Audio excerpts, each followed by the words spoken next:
हकरी डकरी डाक चूहा चढ़ा घड़ी पर घंटी ने की टन टन चूहा भाग गया। हकरी डकरी डाक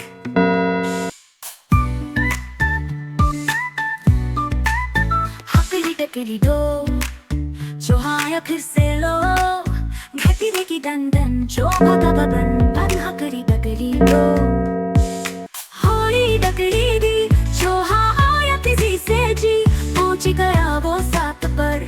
घटी ने दीवानंद फिर चूहा बोला हूँ मैं चालाक।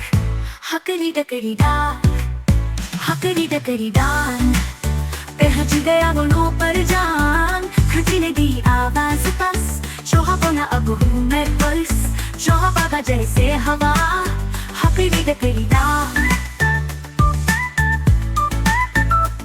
अब सवालों की बारी है। चूहा कहती क्या तुम जानते हो घंटी क्यों बजती है हो क्या ये वक्त बताती है या कोई राज छुपाती है। चलो मिलकर हम सब सोचे और मजे मजे से सीखें।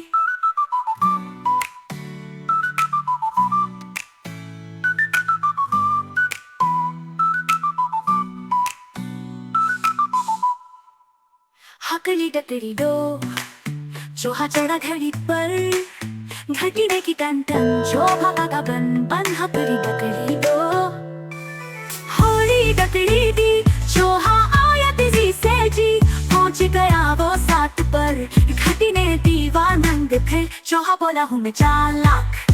हकरी डकरी डाक हो हकरी डकरी डान पहुंच गया वो नो पर जान। घटी ने की आवाज बस चूहा बोला अब हूँ मैं बस। चूहा भागा जैसे हवा। हकरी डकरी डाक हकरी डकरी डाक हकरी डकरी डान।